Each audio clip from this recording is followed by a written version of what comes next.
We are live inside Chappie James Arena getting set for men's basketball on the Golden Tigers Sports Network. Golden Tigers getting set to host the Marauders of Central State University. In SIAC action, Golden Tigers of Tuskegee, led by head coach Benchy Taylor. They'll try to get their 5th conference win against the Marauders of Central State, who come into this ball game at 7-9 and 4-6 overall. So, Mark, just like we talked about with the women's ball game earlier, this is a contest for the Golden Tigers of Tuskegee that's kind of critical as they start the second half of the season. It's critical, and what's most important for Tuskegee is the backcourt play. I can't stress it enough. If Tuskegee's guards can deflect the pressure in the backcourt, get the offense generated, Tuskegee should be in good shape. We've seen them struggle from time to time during the season. When pressured in the backcourt, they've had a tendency to be a little shaky. So guard play for Tuskegee is going to be the key to this ball game. Again, as you talk about what we discussed with the women, for the men, it's probably even more pronounced for the Golden Tigers of Tuskegee. They come into this ball game the #1 team in terms of field goal defense against opposition in the SIAC, and they are 7th in the nation in field goal percent defense. So that's a team that really is putting their chips in the corner where they know it matters most, and that's on the defense. Well, like the women, Charles, if Tuskegee can jump out to a lead to start this game, it'll be a huge advantage for them at home to build some of that confidence, get their offense going, predicated on their defense. They come into this ball game, lost in overtime to Everett Waters about a week or so ago. They lost to Lemoyne Owen a couple of nights ago. So in desperate need of a win here against the Marauders of Central State, who lost in double overtime to the #1 team in the West, the Golden Bears of Miles College. Both teams looking for redemption. Great Saturday afternoon for basketball. I expect a highly competitive, fast-paced game for both of these teams. Teams being introduced here inside Chappie James. The starters for the Marauders of Central State: Khalil Luster, junior from Lima, Ohio. Ramir Pryor from Canton, Ohio. He's a junior. He's in the Lio. And Stephen Key, second-team All-Conference from Cleveland, junior. And Savon Marshall Hamilton, he starts, as so does Javante Randall, the 5 for head coach Travis Lewis, who is in his first year with the Marauders of Central State. Central State comes in 4th in the West, predicted to finish 7th. So they are already marked ahead of where they were predicted at the start of the season. Central State has some length that Tuskegee will have to contend with. I was watching Savion Marshall Hamilton during warm-ups. He was shooting corner threes. He's 6'8", and so that may be something that Tuskegee needs to take a note of, where Marshall Hamilton is on the floor. Cover him at all times.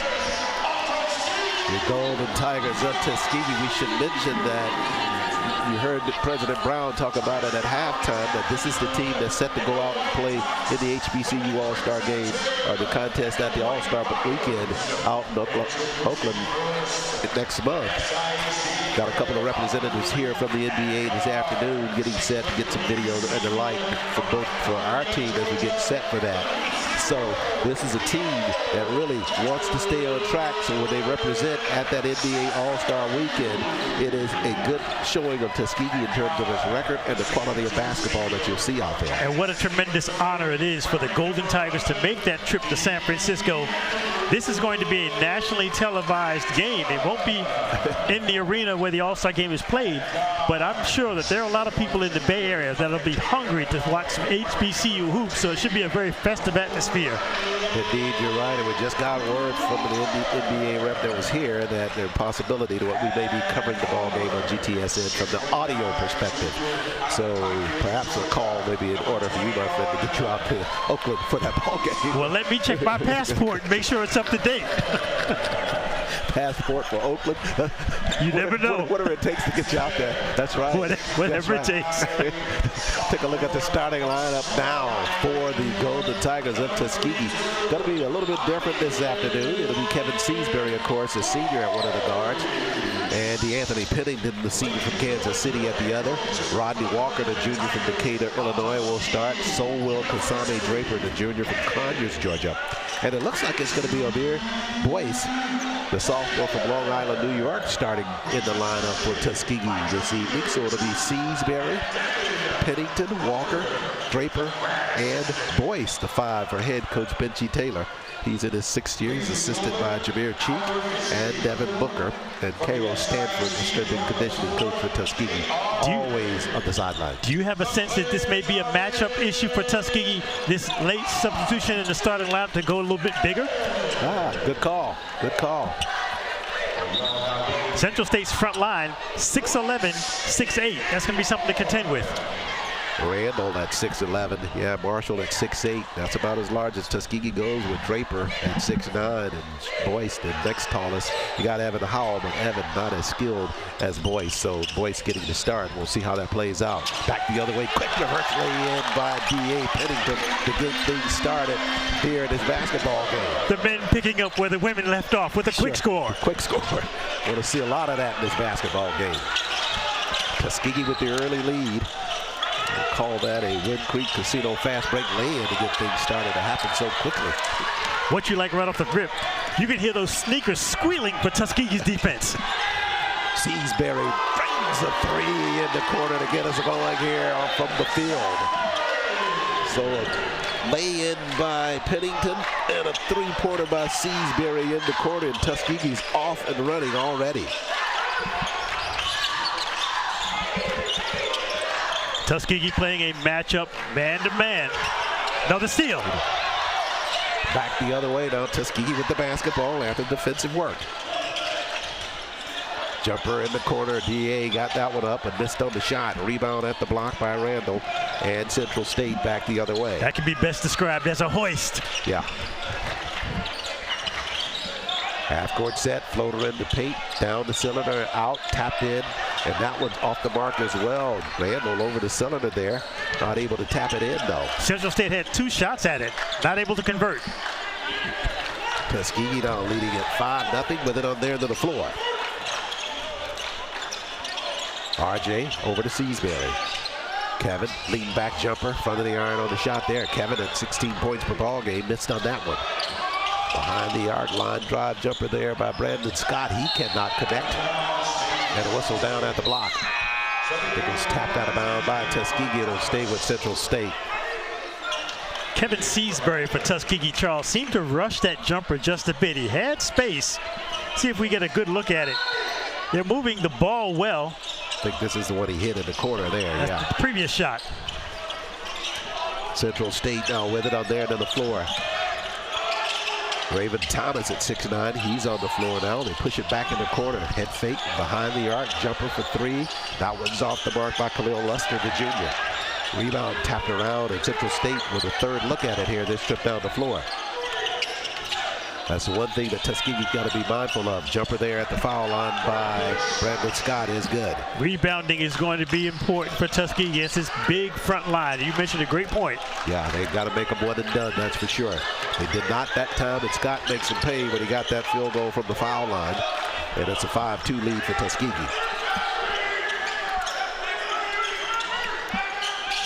Walker with the basketball across the floor. Seasbury again from 3-point range. Missed on the shot. Rebound and bumped down low. Amir Boyce going to be guilty of that foul. Over the back of Randall. Seasbury's threes are long threes. These are not at the line. He's about 4 or 5 feet behind the line. Maybe better advised just to get a little bit closer and not try to force as much. Boyce with his first personal of the ball game. Half-court set now, down at the block. Double down there, basketball tapped away. Good convergence there by Tuskegee defensively. Walker across the floor to Seasbury. Kevin, SIAC Player of the Week. The last 2 ball games for Tuskegee averaged 24 points per ball game, but had that one stripped, Draper did, from behind by the Marauders of Central State. They come back the other way. Draper's going to have to be aware at all times, aware of Reverend Thomas's. Lay in by Stephen Key, 2nd-team all-conference player for Central State. His first field goal of the ball game. Makes it a 5-4 Tuskegee lead. RJ bounce pass right side Boyce. Amir to the glass, spins it, won't go forward for him, and the rebound cleared at the base by Randall. Scott over to Key. Now out front again, Scott drains a three from outside. Very quick pace to this game. Sure. Both teams not patient. Getting into the half court. First man open. Sure. He's taking the shot. Take the shot. Scott at 40% from behind the arc. Fifth in the conference from three-point range. There's Walker from behind the arc, and RJ gets right into the rhythm as well. Same thing for Tuskegee. First man open, take it.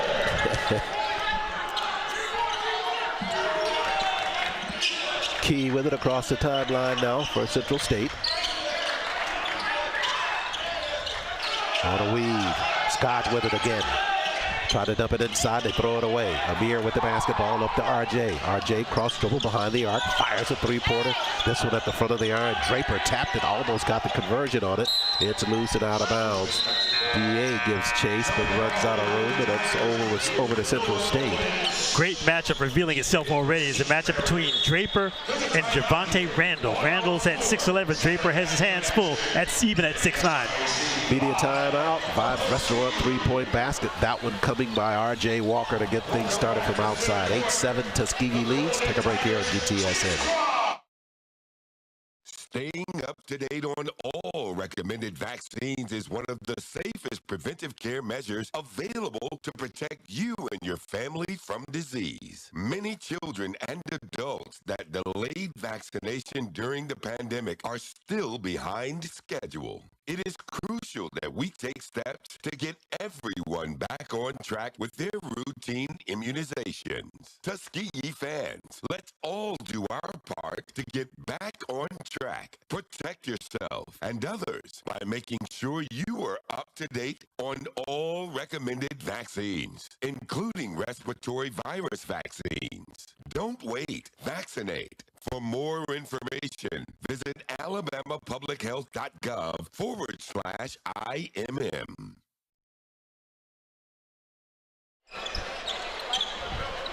.32 remains first half action. Tuskegee hosting the Marauders of Central State in SIAC action. Golden Tigers with an 8-7 lead as we get set for play to resume. Basketball will belong to the Marauders of Central State. Guys, you can join us for our coverage on GTSN. Charles Ward, Mark Lassiter, GTSN production crew here on site inside Chappie James Arena. Reminder, we're back here on Monday for men's and women's action when Tuskegee hosts Kentucky State in basketball play. 1 o'clock start for the women, 3 o'clock for the men. A turnover there. R.J. Walker back the other way for TU. On a weave to Kevin Seasbury. Bounce pass at the block, Noah Goins. Noah doubled, works his way to the block, leans in, got it to the glass, missed on the shot. There's a tap around. That one almost converted by Draper on the inside, but they couldn't finish there. Good attempt to keep that basketball alive. Half court set, jumper out front. That one taken by Thomas for Central State. Can't convert. Seasbury, RJ for three. Bingo for Rodney. Found his spot on the right side. I'd be happy if Tuskegee had a little bit more ball movement off the ball. But as it stands, they got the open three and converted. Rodney with his second three-pointer of this first half. Tuskegee with an 11-7 lead.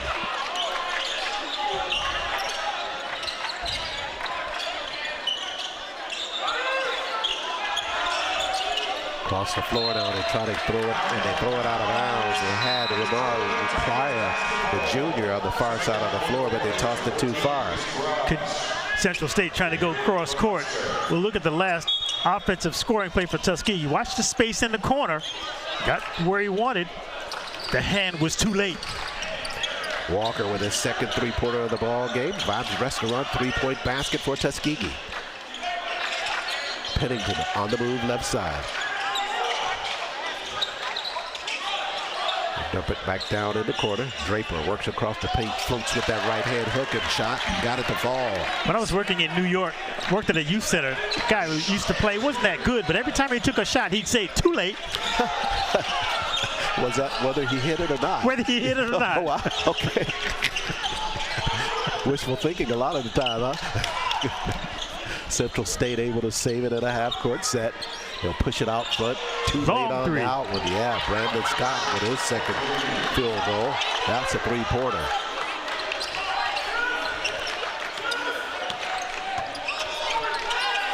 14-10 lead for TU. Seasbury, right side. Slide pass up to Draper. Right side of the free throw line. In the corner, DA with the basketball. He's on the move, raises with the jumper. Missed on the shot. Backside rebound corral there by Thomas. Draper a bit off balance. He was drifting as he was taking that last shot. Scott on the move inside the paint. Whistles there on his penetration. Goins rejected the shot, but a foul call down low. And they'll get Noah for his first personal. Second team foul. Sending to the line of Central State, number 2, Brandon Scott. Start times for that ball game on Monday night adjusted because of the holiday. Those were typically at 5:30 and 7, but they're going to move them up to 1 and 3 o'clock here at Chappie James. Scott got the first free throw. It is great to see the nation celebrate the Reverend Dr. Martin Luther King on the 20th for his, I think it would have been his 98th birthday. The whole country and world, as you referenced, celebrating a remarkable man. Sometimes the character and the contributions get lost in certain times in history. Otherwise, I hear the temperature is supposed to be a low of 11 DC, a high of 22, and all I have to say to that is good. Oh, wow. That just means short pants for you, huh? 13-12. Tuskegee with the lead and the basketball. Whistles. They call Luster for that personal. Team foul number 1 on Central State.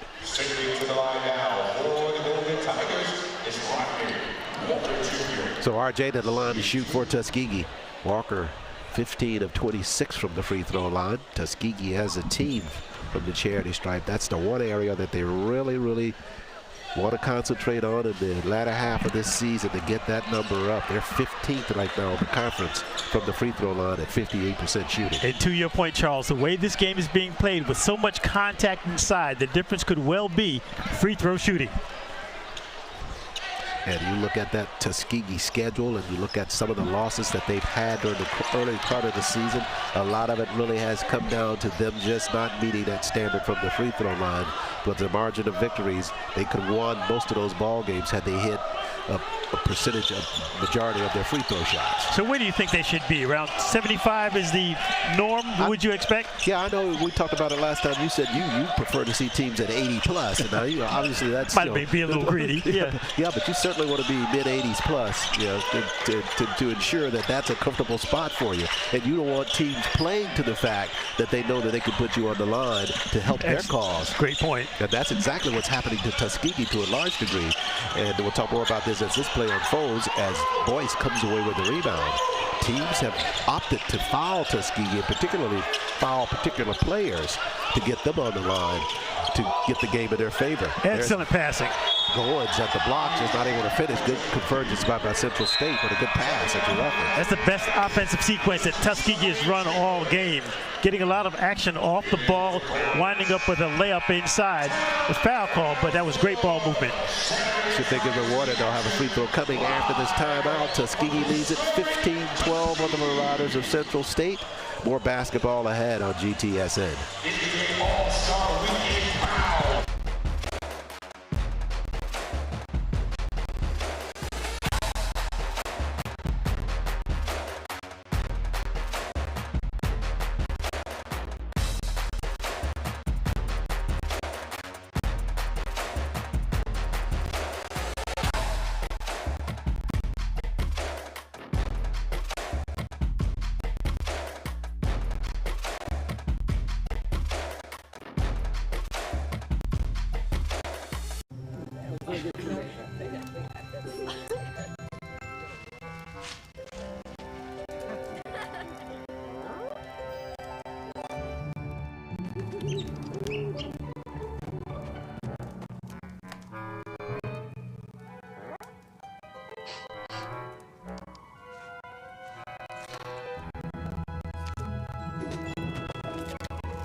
For 5-star backyards, Yellowwood brand pressure-treated pine. If it doesn't have this yellow tag... Back live here inside Chappie James Arena. 15-12 lead for the Golden Tigers after the timeout. Line drop three-pointer by Seasbury in the corner. He's fouled. Seasbury rattles the three, and he's fouled by Chris Grubbs, the redshirt junior. Seasbury with a deep three from the corner. Contact not by one, but two players in his face. He goes to the court. Watch the replay on the arc on this shot.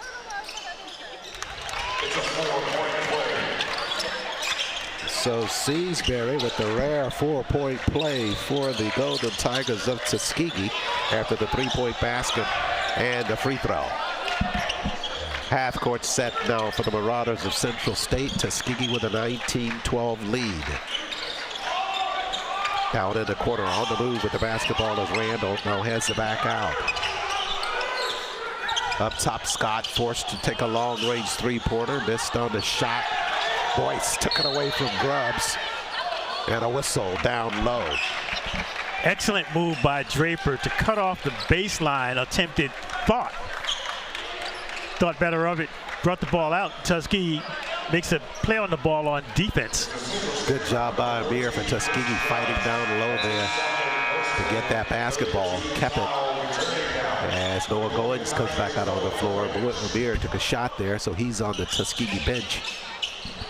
We're going to have to get the maintenance crew out here as the players are cleaning up their own sweat off the floor after that last contact with a few spare towels. Walker in the backcourt, full court pressure by Central State. DA attacks, now bounce pass across the floor to Walker. Pennington, Walker, Seasbury, they move it quickly across the floor. DA, he'll take a three, you can count that one. Oh yeah, Pennington, that one looked good all the way. That one brought rain. Goins wanted the ball inside, thought better of it, took the three. Still at the sideline by Draper. Good job by Kasami to come up with that basketball. Tuskegee on transition wants to get another basket. Draper doubled on the inside. Floating hook by Draper. Remembers off the mark. Goins got a rebound. Noah going back to the left side. Slides to Draper. Draper underneath. He's fouled. Draper needed just a little bit more strength on that second pump. Felt contact, got the ball up, just wasn't able to draw rim, but an excellent job of Tuskegee getting the second attempt inside. Again, extra effort on the offensive glass. Tuskegee, good transition work there. They work it this time. There's Pennington with that rainbow three. You're right, it did rain a little bit on that one. Now that had so much rainbow, it went out of the screen. And at the free throw line now is Draper. Came down in the right spot portion of the screen though, in the net. Draper missed on that first free throw. Pennington on the season leads the team from behind the arc. 38% shooting, 14th in the conference. 23 of 61 prior to today's start. Already gotten 2 from behind the arc already. Draper missed them both, but the rebound and the easy put back there by Seasbury. Kevin. Around Brandon Scott of Central State, who was just stationary, standing in one spot. One thing about Kevin is that he doesn't get as much accolades as he should for his defensive work and his ability to rebound the basketball and find the space on the floor defensively. Good job there, finding the space and got an easy lay-in as a result. SIAC Player of the Week last week. Bounce pass in traffic to the glass, bank shot. That was hard by Thomas. Rebound at the block, got his own rebound, missed on the shot, got another rebound, and this time he draws a foul on the inside. Central State, once they rebound or attempt to rebound the ball up inside, they're not trying to go back out with it. They're going straight up, no matter who is inside. They get a bit of a break as Tuskegee had contact, but again, free throw shooting for both teams is going to be in play if the interior contact continues. But to your point about them going straight up, it's the attitude or the environment of the team. If they know they have the taller players, that's what they're conditioned to do, is go right back up. Versus a team that's maybe shorter in stature, you'll see them wondering whether they should or try to find somebody else to reset. Well, here's the similarity between the game we saw previous to this. They come down to just simple effort plays. Sure. That's right. That's right. Right now, making an effort at the line is Raven Thomas. He missed on the first for Central State. And missed that one as well. Draper runs that one down. Austin Taylor out on the floor now for Tuskegee. So is Chip Culpepper. Pennington with the basketball now for TU. Culpepper on the screen left side. Trying to work it inside to Draper. They'll get it to him at the left block. Jumper by Draper. Missed on the shot. Rebound, Boyce. Another look. Pennington for three. Back of the iron on that one. Long rebound by Lester for Central State.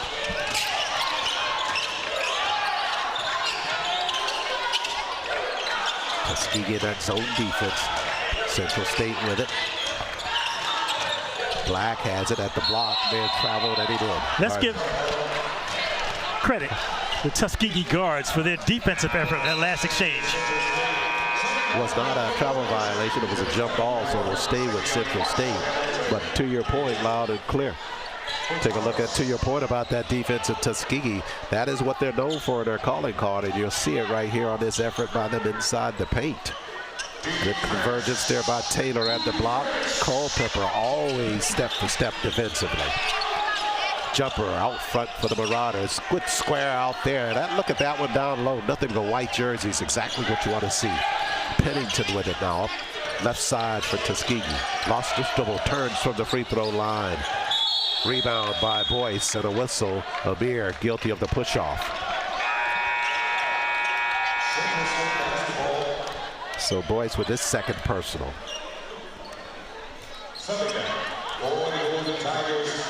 Stephen Key went bounded in the backcourt for Central State.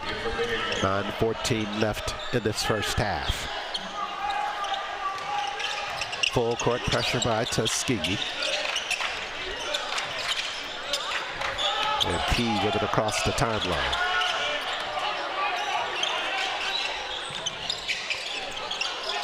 Under 9 minutes left, first half. 12 to shoot for Central State. Roaming at the baseline now. Key, line drive in the corner. Boy, knocked that one down just on a straight rope. Central State had a little bit of difficulty finding the open man as Tuskegee's pressure was definitely giving them problems.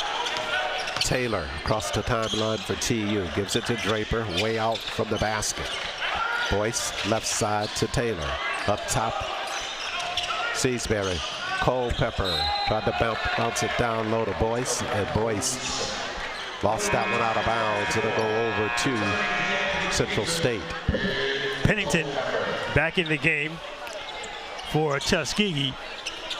Ball security is going to be mentioned more than once. Key in the backcourt now, works it across the floor to Black. Now he'll come across the timeline right side. Lead behind, underneath, and a whistle there. On a reverse lay and attempt to Sevian Marshall Hamilton, and he's fouled. And he'll be at the line shooting for Central State. Marshall Hamilton hit the floor hard. You can hear it all the way over here. I always cringe when players go down like that. Marshall Hamilton to shoot. Line drive by him and the free throw. That one's off the mark.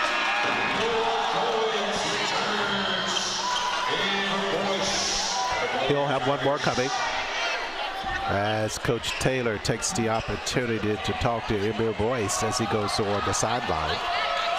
Amir has picked up his second personal. Second free throw. That one rolls good for Marshall Hamilton. His first points of the ball game. 24-16, Tuskegee leads. Taylor to Pennington and DA across the timeline. Seasbury almost lost it. Tapped out of bounds by Stephen Key. 7:59 remains in this first half. Tuskegee leads it 24-16. Take a time out here on GTSN.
For 5-star backyards, Yellowwood brand pressure treated pine.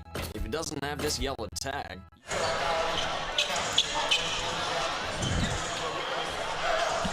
7:59 remains in the first half. Tuskegee leads it 24-16 over the Marauders of Central State.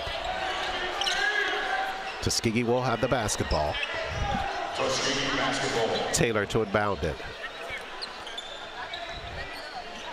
Austin Taylor, the redshirt junior from Honolulu, pushes out front to Pennington. DA wants to slide right side all the way through to the cylinder. Switch to the left hand. Missed on the shot. Rebound, Central State, 2-on-2 basketball. They'll work it left side. Now tied up in the corner is Scott.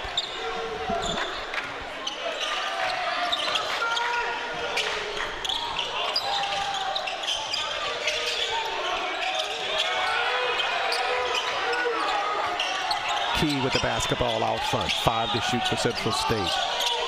Now 3 to shoot. They get it airborne. Shot missed to the cylinder.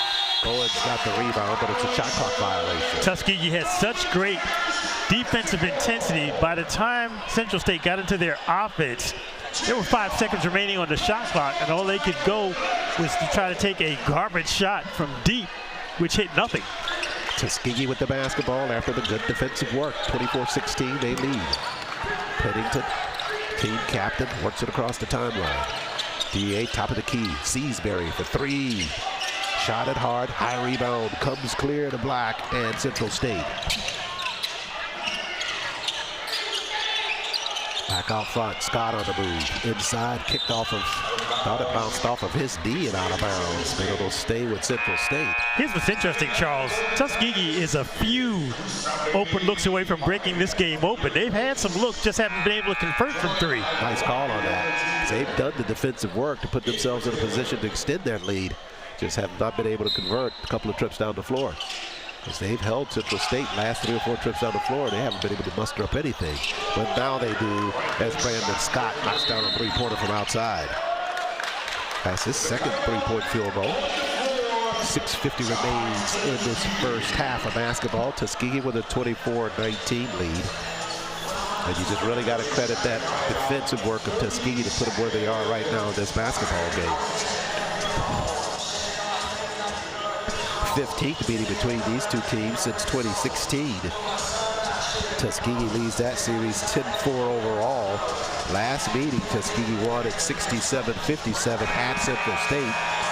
And Tuskegee's on a 6-game win streak against Central State, so they want to try to keep that momentum going here. Last loss to Central State took place in 2020. Off that last sequence, Noah Goins is going to the bench.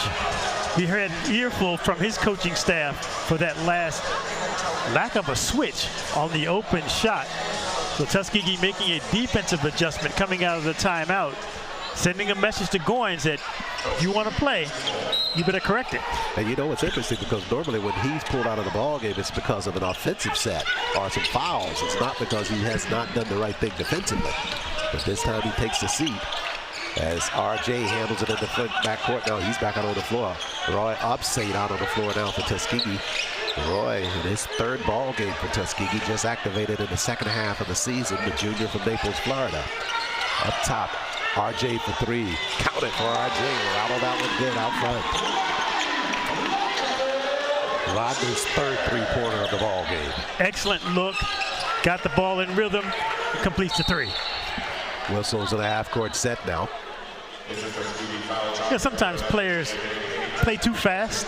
If they would just be cool, play within their own rhythm, not try to force shots, it's amazing the results you can get. You talk about cool. Take a look at this replay of RJ on that shot out front of the Vibes Restaurant 3-point basket. There's nothing quick about his ball game. He's just smooth. Just got to his spot, made the shot. Set it up nicely. Vibes Restaurant 3-point basket for the Golden Tigers. Left side bounce pass at the block. Tuskegee defends that well again. Seasbury to the floor. Kevin with a great effort there just in front of the Tuskegee bench. And I will say this, Charles, officials are calling this very liberally. They're letting a lot of contact slide, and the players are responding accordingly. They're getting a little bit more physical. Hey, well, that's what they do. They gauge those officials just like the officials gauge the play on the floor. They play to it or around it. Keys tried to go underneath the defense, but Boyce knocked that out of bounds with a Yellowwood block shot inside the paint for Tuskegee. It'll stay with Central State, though. Entry pass, quick jump shot there on the run. Shots off the mark by Marshall Hamilton. He had to hurry.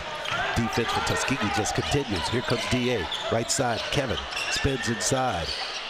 Cylinder, runs jumper, spinners off the mark. Rebound at the block by Marshall Hamilton. Seasbury seemed a little bit surprised down low, just didn't know what to do with the basketball.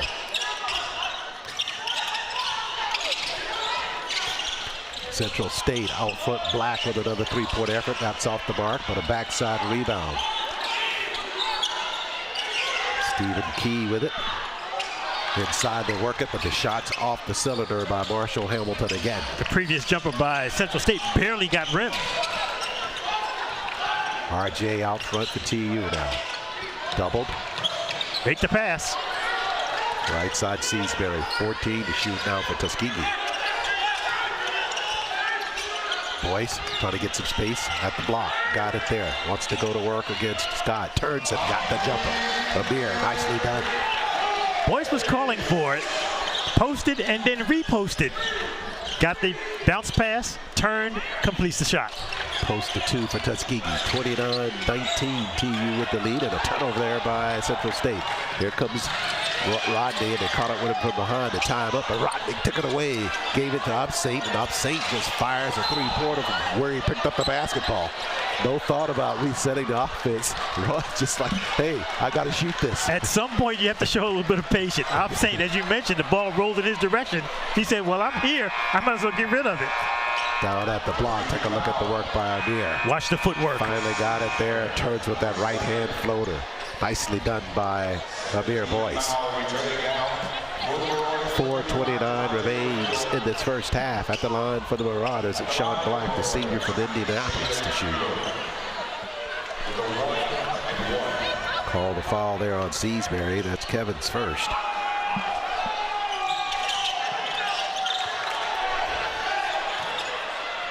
First free throw is good.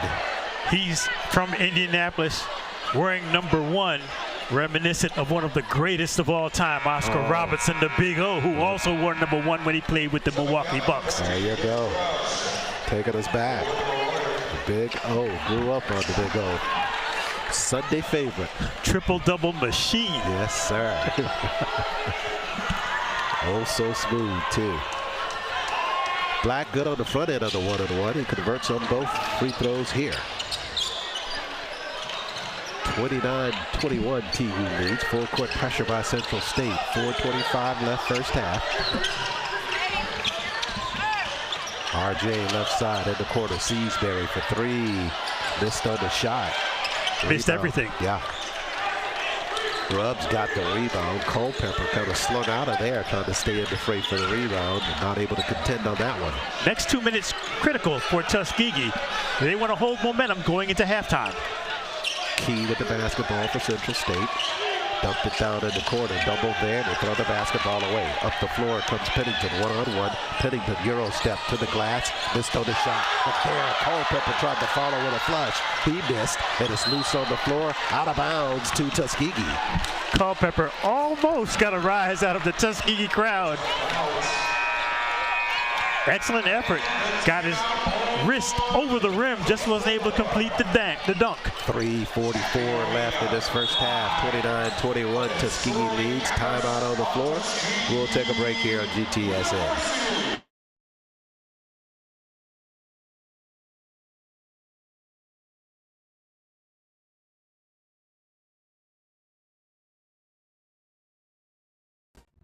Hey, are you fixing the power? Yep, I'm gonna get the lights back on. Yeah, my power went out and I have to start level 14 all over again in our game. Yeah, why didn't mine go out? Well, we have this technology that can stop an outage in its tracks. Why? So less people will be affected during the outage. Why? So you can make it to level 15. Come on, Brian. Let's go to your house and keep playing. Good luck, guys.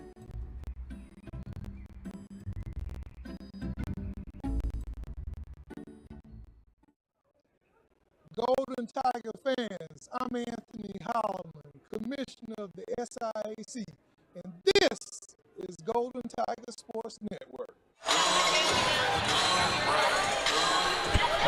3:44 remains, first half of play. Tuskegee leads it 29-21 over the Marauders of Central State. After the timeout, Tuskegee with the basketball. R.J. Walker to inbound it. Culpepper, Pennington, Seasbury, Draper, and Walker, the 5. Seasbury doubled in the corner. They push it. Culpepper for 3. Culpepper, bingos, double C. A long 3, and he was actually undercut by Luster as he landed right on his foot. Fortunate they didn't turn his ankle, but a great shot. Culpepper knocked down that triple, his first points of the ball game. Tuskegee with a 32-21 lead.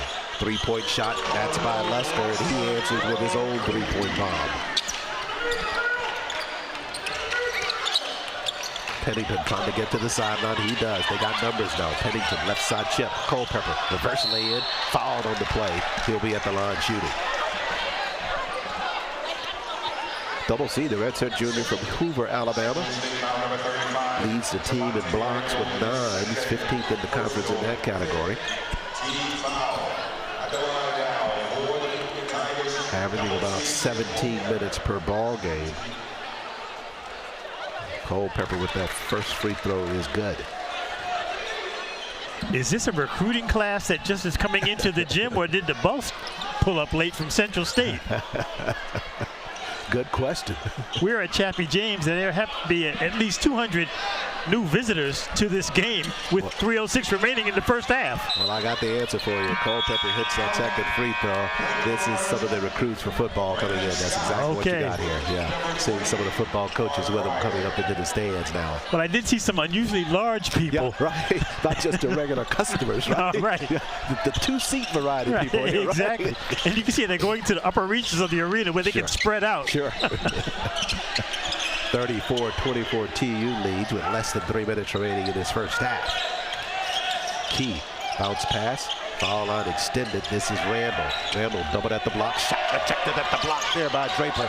A Yellowwood block shot for Tuskegee.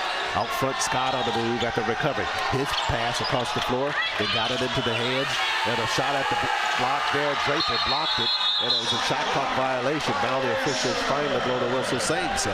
The entire Tuskegee bench was standing calling for the travel, because after the 2 block that Tuskegee's defense pulled off, they were excited just to see that kind of effort. Thought they had the turnover as a result. Look at the footwork.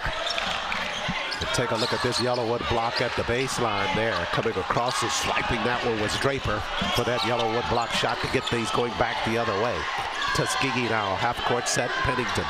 2:20 left, 17 to shoot. Tried to leave it behind and led Draper too far on the inside. We had so many blocks, Yellowwood's going to have to send another truck. Yes, sir.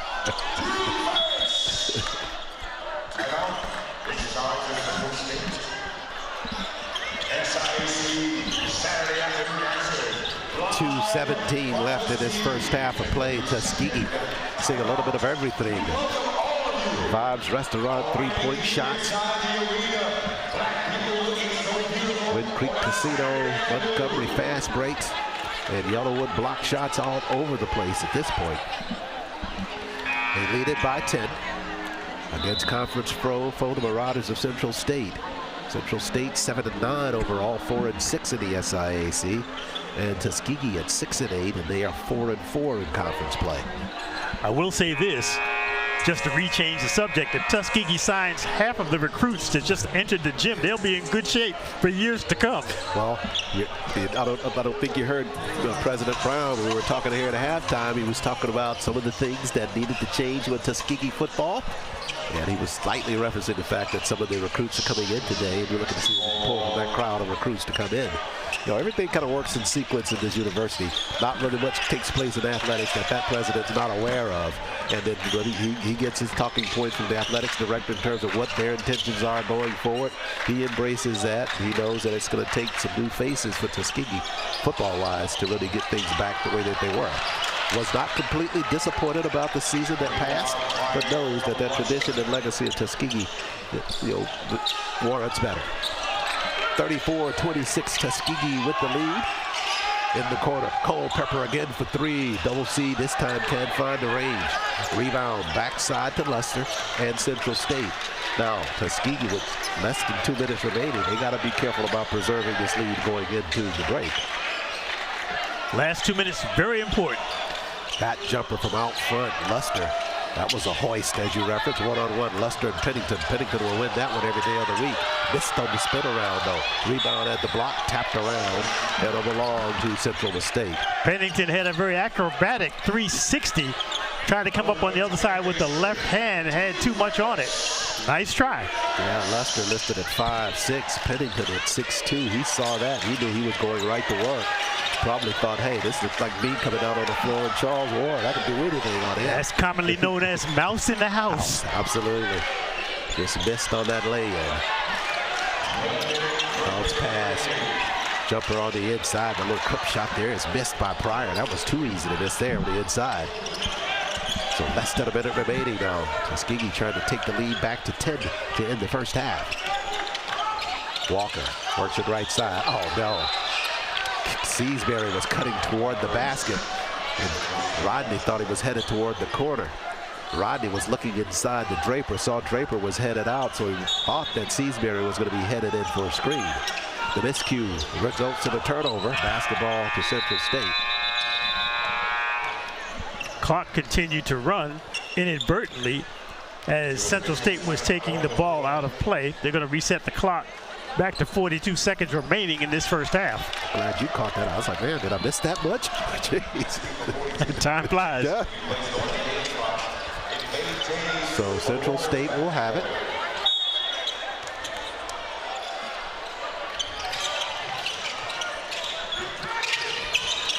Luster out front for the Marauders. Now Scott with a touch. 21 seconds for them to fire up a shot. Entry pass down at the block, break down by Tuskegee, but the shot was missed initially down low by Pryor, and somehow Tuskegee comes away with that basketball. Pryor had space, just overshot the rim. Last two trips down the floor, it's wide open. Yeah. Tuskegee with it. Draper out front now. They can play for the final shot of the half. Patience, patience. Seasbury, kick it. He'll run jumper left side, left it at the front of the iron.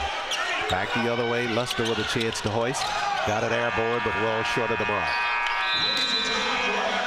So Tuskegee did not run that one all the way down before they got that shot off. I saw Pennington in the corner a little bit more open than Kevin was. But Kevin took it and he missed it. We come to the end of the first half with Tuskegee leading at 34-26 over the Marauders of Central State. Which said we'll take a time out here on GTSN.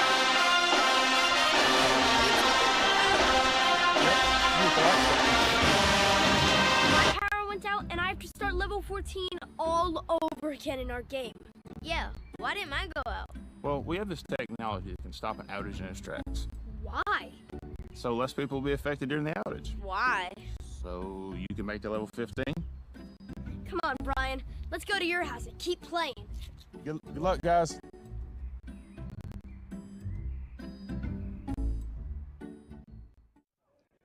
Golden Tiger fans, I'm Anthony Holloman, Commissioner of SIAC, and this is Golden Tiger.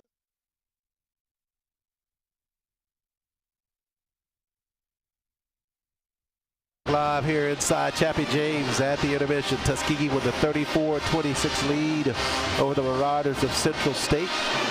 Halftime here on the Tuskegee campus. Women's winners already this afternoon. They defeated the Lady Marauders 64-49 in women's action. Tuskegee trying to follow suit on the men's side. So far, Tuskegee doing exactly what you referenced, Mark. They are really taking advantage of their defensive work in this first half. Absolutely. And Tuskegee, just as the women did, managed to jump out to an early 10-point lead. And like the women, they've never looked back. If Tuskegee had completed a few of their open shots, this game would probably be up to 20. Look at the field goal percentage for Tuskegee, only shooting 11 for 20 for 33 from 2-point distance. They're only shooting 33%. On the other hand, Central State not much better at 29%, but I credit that to the way the officials are letting this game be played. A lot of contact. It's very physical, so anybody that's attempting a shot, there's going to be contact. Hey, take a look at one of the categories, too, that really speaks to the defensive work. Absolutely.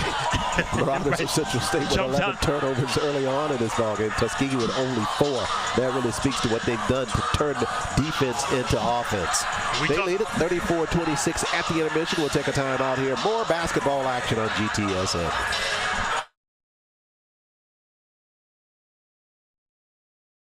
Staying up to date on all recommended vaccines is one of the safest preventive care measures available to protect you and your family from disease. Many children and adults that delayed vaccination during the pandemic are still behind schedule. It is crucial that we take steps to get everyone back on track with their routine immunizations. Tuskegee fans, let's all do our part to get back on track. Protect yourself and others by making sure you are up to date on all recommended vaccines, including respiratory virus vaccines. Don't wait. Vaccinate. For more information, visit alabamapublichealth.gov/IMM.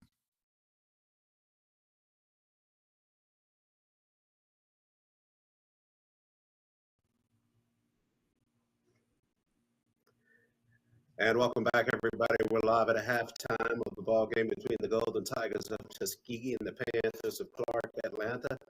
Special guest joining us at this halftime, and we're honored to have her as a part of our coverage this afternoon. Charlotte Hopkins, the 1985 grad of Tuskegee University. She is also president of the Atlanta Tuskegee Alumni Club. And Charlotte, we thank you so much for joining us at halftime. Thank you for having me. Well, it's a pleasure to have you here. First of all, we want to just thank you and the alumni chapter out of Atlanta for just being such a strong supporter of the Golden Tigers Sports Network and our effort to cover Golden Tigers athletics. You all have been tremendous, and we're just hoping that that kind of attitude continues to spread amongst the chapters across the country. I think so. We have 4 chapters here in Metro Atlanta. We all work together and we push together. So we appreciate everything you do as well. You're an alum of Tuskegee. We talked about the year that you graduated. Reflect a little bit about your experience as a student at Tuskegee. What's so unique about that experience at TU? I'll tell you, it is the feeling of family. I came to Tuskegee at 18 in 1981, and in addition to strong academics, the feeling of family, they're friends that I have that we met freshman year in 1981, and 40 years we're still close knit. We come to homecoming, we feel it's important, but we also feel it's important that we support Tuskegee and allow other students to feel the same thing. So it's a feeling of family, it's a feeling of belonging. Most of us have gone out into either owning our own businesses or into the corporate arena where you have all kinds of people. There's nothing like that Tuskegee spirit, and especially when you work with people who've gone to UGA or Harvard or Princeton or wherever, they don't understand what it means to us to come back to homecoming. Well, I know you were there at homecoming this year and always there annually for that. We appreciate you doing that. You're supportive of athletics continually. As a part of the leader of the Atlanta chapter, talk a little bit about some of the engagements that you all have. And you talked about trying to make a path available for students to potentially come to Tuskegee. I know you all have some annual events that you put on to ensure that that path continues to stay open. We do. We have the annual back to school barbecue that's gone on for over 20 years. And it has progressed, from giving students linen and sheets and towels and things like that about 15 years ago to now giving them gift cards. We do have an endowed scholarship that is a retention scholarship. It is close to over 1 million now, and it has over the years allowed us to give over $30,000 in scholarships for at least the past 5 years. That was the vision of Mr. Holman Edmonds and so many others to start that endowed scholarship back in the 70s, and it has grown. We also do a book scholarship for incoming freshmen where we give them $300 every year for books. In fact, with the events that just happened during homecoming, the shooting, we have worked with students and reached out to students uh, that came to the back to school barbecue over 2, 3 years ago, just to make sure that they're okay. So we continue to check on them. We do spring jazz brunch, which supports the endowed scholarship. We do open house. We do local college fairs at a lot of the schools here in Metro Atlanta just to tell them about Tuskegee. And these are things we do with all three, with the other three clubs in the area as well. I want to dial in on the open house because we just had that in October of this football season, and talk about the number of students that you impacted there by being able to bring them down to the campus for just that peak look inside of Tuskegee. Well, of course, they loved it. We took parents and students. We actually took 2 buses this year, 255-passenger buses, and we broke them up into groups. They did everything from the college tour, and the day ends with, they meet with advisors, financial aid, housing. They take a good look at the campus, which our campus is huge. That's a lot of walking. And they end the day up with the game. We usually leave after halftime so that they get a chance to see all aspects of college life. They get to eat in the cafeteria. So that was interesting, and they have a really good time. And it's as much fun for the students and the parents as it is for alum, because we get a chance to show off our campus. Yeah, I know you weren't there as a part of the group that brought them down, but you had a couple of members of the club that were there. We talked to one of them at halftime, and she was just ecstatic about the number of kids that they had from the Metro Atlanta area coming down, and that's such a wonderful boost for the school overall. So congratulations for the work you all do all year long with Jazz Fest and the open house and everything else in terms of contributing to Tuskegee.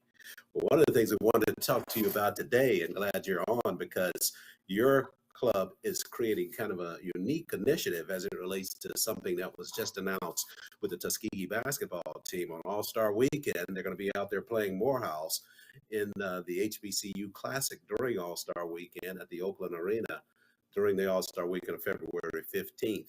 And you are just doing something very special here in terms of championing and challenging your chapter to have members come on and be a part of that by supporting and going out to support the team out west. Talk a little bit about that engagement and then kind of what that means for you all as a chapter. And I know what it speaks to in terms of your commitment to ongoing to Tuskegee, but it's just a unique effort on behalf of that chapter in Atlanta. You are so right when you say unique, because of course it caught everyone by surprise and has been a huge undertaking for all of us. But Cheryl Hawkins and Felita Hood are the chairpersons of the athletic committee, and all season long they have have coordinated bus trips to follow the team. We did one in New Orleans, and we did the Classic in Columbus and the first game. So when this came about, it surprised us all, but those two felt like they could do it, and they coordinated it. So they're working with Brock Tours. We do have had enough to go ahead and secure travel and hotels. It is still open. They have room for about 15 more, and it's done through Brock Tours and Travel. They can contact me for the information, or they can contact Brock Tours directly. Sandra Duncan, the number is 770-987-9374, or they can contact ATAC directly. But it's exciting. They have a weekend of events. They have hotel, nonstop coach. They have a trip to Oakland Arena. They're going to go to Fisherman's Wharf that weekend. So they have a whole schedule of events in addition to attending the game. They will fly out Friday afternoon and fly back Sunday. So it's going to be a great weekend. This is something we've never done before, but I guess this is Tuskegee's first time too at the NBA playoffs. So this is going to be new and a great package they put together for everyone. I know that your focus is on the metro area with the various chapters there. And we talked a little bit about some of your linkage with some of the other chapters in the Southeast, but take this opportunity to use this as a challenge to other chapters across the country for them to go out west and support Tuskegee basketball. We do. We want them to support Tuskegee basketball. I challenge them all. Now, of course, Metro Atlanta is a hub, so it's easier to get a flight out, but out of Atlanta. But I think the clubs in Houston, the clubs in California, the clubs all over can get flights to go out and support our team, because again, this is something that's never happened before. We don't know if we'll get the invite again, but yes, we challenge everyone to go out there and support it. And if it's February 14th. Chappie James Arena at the intermission here. Tuskegee with a 34-26 lead over the Marauders of Central State. Charles Mark Lasker with the call, and Mark, an impressive first half for the Golden Tigers of Tuskegee. Impressive first half based on defense. Tuskegee able to turn over Central State 11 times, only with 4 turnovers of their own. Both teams are shooting miserably. Let's be clear about that. Right. They are throwing up brick. This is Brick City. But the first team that can get in order and shoot at least 40% will be the team that wins this game. Well, the team to have the basketball first to start the second half will be the team that's in the lead. It's the Golden Tigers of Tuskegee, 34-26. D.A. Pennington set to inbound it just to the right of our broadcast table. Pennington with 5 points in that first 20 minutes of play. Rodney Walker handles the basketball. He had 5. Walker with 11 points in that first half for Tuskegee. Half-court set. Tuskegee almost lost that one in traffic on the inside, but they'll reset it. 15 to shoot. Left side, Pennington though, on the move. Inside the paint. Bounce pass at the block. Draper doubled there. Kasami had a foul called, and it ripped out of his hands, but a whistle down low instead. And for those of you that may think I was kidding about Brick City, Central State shooting 8 of 27 from the field. Tuskegee only shooting 11 for 33 from the field, but fortunately for Tuskegee, they have the 8-point lead coming into the second half based on their defense and the officials allowing this game to be very liberally called. Draper from the line to shoot. Missed on the first of two, this time at the line for Tuskegee. Golden Tigers from the free throw line, 63% in the first 20 minutes, 5 of 8. And they missed the first here to start the second half. Draper got the second of 2. Tuskegee's led this ball game, Charles, for all of 19 minutes and 37 seconds out of 20 in the first half. Draper there, it's only his third point of the ball game. Half court set now for the Marauders of Central State. Luster handles just in front of their bench. Tuskegee lead is 9. Luster lost his dribble. Down at the block, nice heads-up pass by him at the block, and they finally got Pryor to convert on a play down inside. He missed 2 easy lay-ins in that first half, but this time he's able to finish after the assist from Luster. Pennington for Tuskegee now in the corner. Boyce with it. Amir surveys. Across the floor, Seasbury. Now RJ. Slide pass inside to Draper. Draper across the paint to the glass with aggression. And Draper got that lay-in for Tuskegee. Like the way Draper planted, turned with his left shoulder going towards the rim, completing that shot. And make no mistake, that's by design. After the halftime, Coach Taylor wants to get the ball in the hands of Draper to start the second half. Minimal impact in terms of scoring in that first half, and as you referenced, the field goal percentage not that high for either team. That shot in the corner is off the mark, but it'll come right back to Scott, who runs it in the corner, missed on a lay-in, and the rebound at the block by Draper. You get it to Draper inside the paint, a couple of things can happen. Pennington at the block, Boyce instead now. Amir, he'll work the paint, slides to his left, can't get it off, downhill with the left hand, missed there. Draper tapped it, and it's saved by Central State at the inbound line.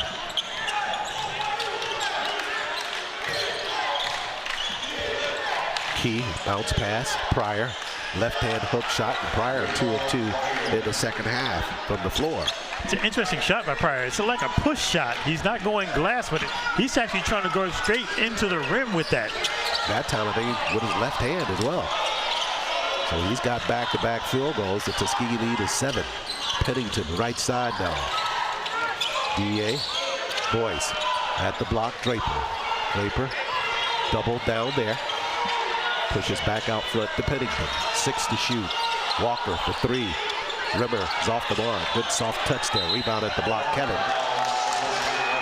And Seasbury lost it off of his foot at the baseline. If the best you can wind up with is a 3-point shot after all that passing, some corrections have to be made to get some cutters going. Tuskegee is a little bit too complacent to get players to the corner, and they're just standing there waiting for their 3. Tuskegee by 7. Luster with the basketball for Central State. Pryor with it. And Tuskegee's dropped into a zone. Key out front. Black with it in the corner. 10 to shoot now for Central State. Key on the move. Left side. And they'll get Draper for a goaltend there. And that's one of those opportunities you wish you had back, because I don't think that one's going to float the cylinder to fall good. I think Goins got the message. He did an excellent job of forcing his man to go baseline. Got a hand on the ball. Central State converts on the goaltending call, but credit Tuskegee's inside defense. Austin Taylor out on the floor now for Tuskegee. 37-32 TU leads. Tuskegee looking for a basket here. Quiet last couple of minutes down the floor. Pennington in the corner. Doubled there. DA trying to slide the floor. Pushes way back out front to Taylor. Entry pass Goins. Noah playing with the 2 personals. Back to Austin. 7 to shoot. Taylor back to Noah. Noah. Strong hook shot right side. Missed on that one. Got his own rebound. And the putback, and he drew a foul. So Noah wanted it all there. Wanted to convert on that shot attempt inside the paint. Had 2 shots at it. Back rim the second. Had decent looks. But again, seems to be rushing just a bit on the inside with all that traffic. You can see him release first time. Here's the second attempt. Same thing. Back of the rim and out. Noah. Redshirt freshman from Mansfield, Texas. Has this level of play that is very, very energetic. sometimes to his detriment, but always that 100% effort that keeps Tuskegee in more plays than not by keeping the basketball alive. Got to make your free throws. That one run down in the corner. Tuskegee with another look. Pennington for three. Oh, yeah, you can count that one. Pennington with the rainbow triple. Knocked it down for Tuskegee, his third three-pointer of the ball game. That's a huge make coming off the two misses. Make it 40-32. Need a stop here. Out front, Key with the basketball for Central State. They'll give it on a weave. It's Luster sliding through left side. Tried to lead behind and left it out of bounds. You never leave your feet trying to make the pass. That time, the point guard for Central State went up. Really wasn't much there. He's lucky that they retained possession. 15:45 left in the ball game. Pennington was arguing that that basketball went off of Central State and out of bounds. Officials don't agree with that. We'll take a look at a replay here as they work it. This is on the half-court set for Tuskegee. This is Pennington's three-point shot from outside. No doubt about that one. His third three-pointer of the ball game to give Tuskegee the 40-32 lead. We'll take a break here on GTSN.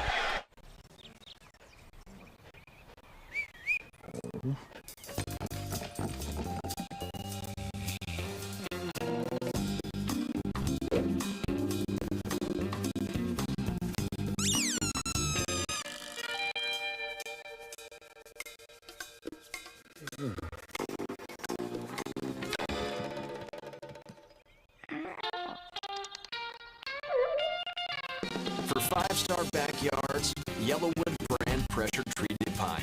If it doesn't have this yellow tag, you don't want it.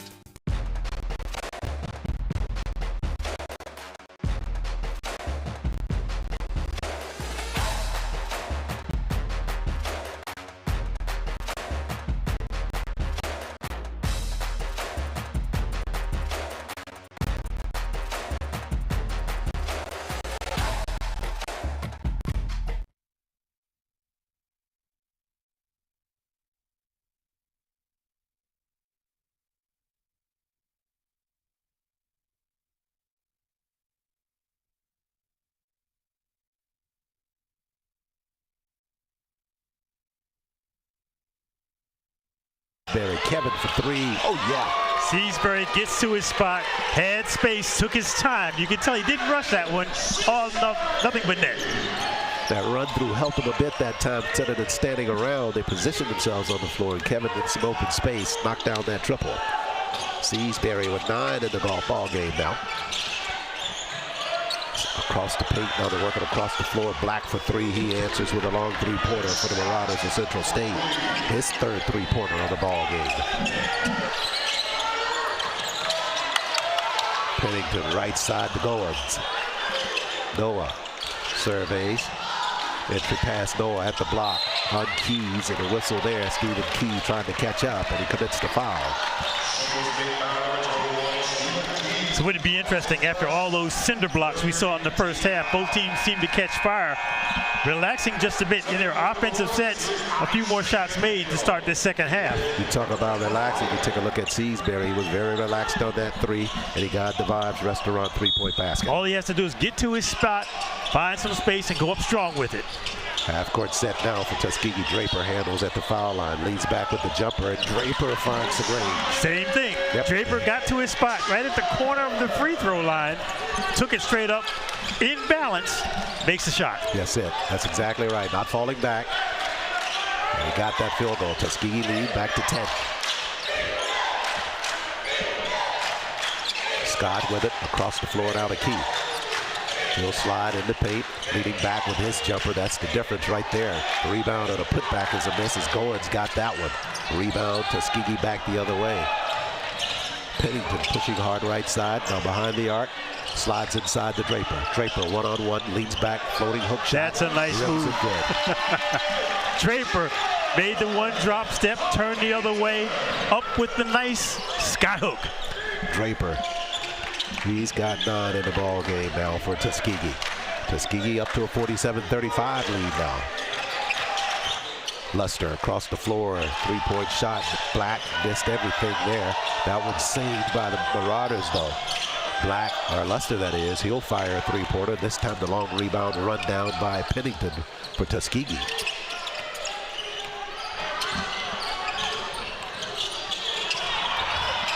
Tuskegee almost throwing it away. Taylor collects it up top to Draper. Entry pass, Noah. Noah with a drop step, works right side. Pushes in the corner, Seasbury for three. Oh yeah, deep in the corner. Seasbury again for three-point range. Seasbury with space. Able to knock that one down deep in the corner for Tuskegee. And that'll force a timeout by head coach Travis Lewis and the Marauders of Central State.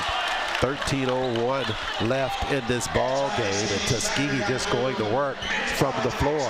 This time it's Kevin Seasbury with the vibe, or this time in the corner, Kevin deep for three-point range, and that's a Vibes Restaurant three-point basket for the Golden Tigers of Tuskegee. They lead it 50-35.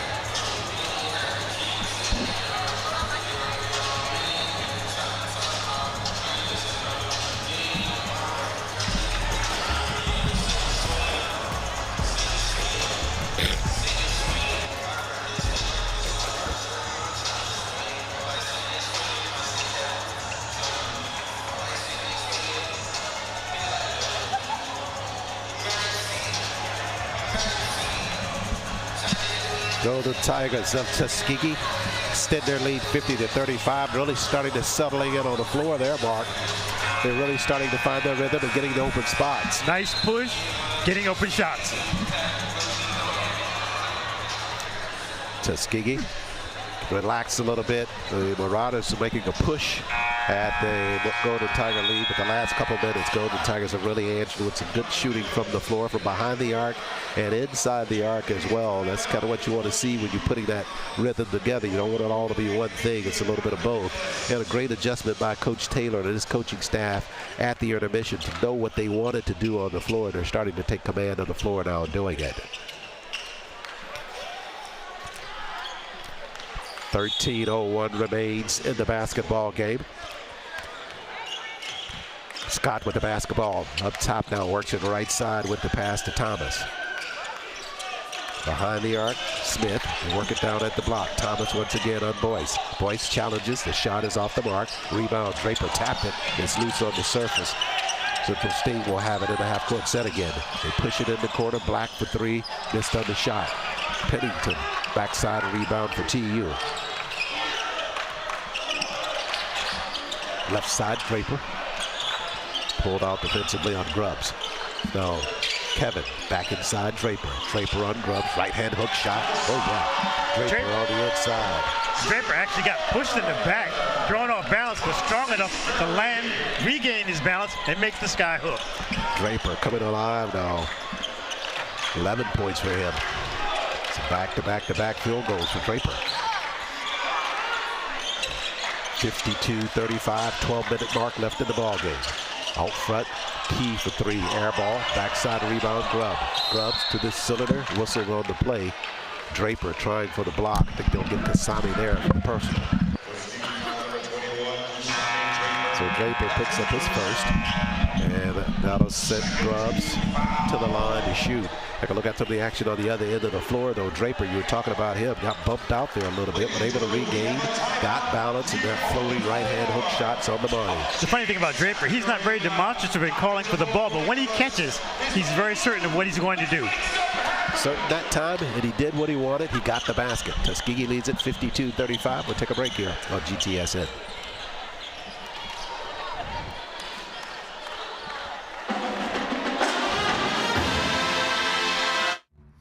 Are you fixing the power? Yep, I'm gonna get the lights back on. Yeah, my power went out and I have to start level 14 all over again in our game. Yeah, why didn't mine go out? Well, we have this technology that can stop an outage in its tracks. Why?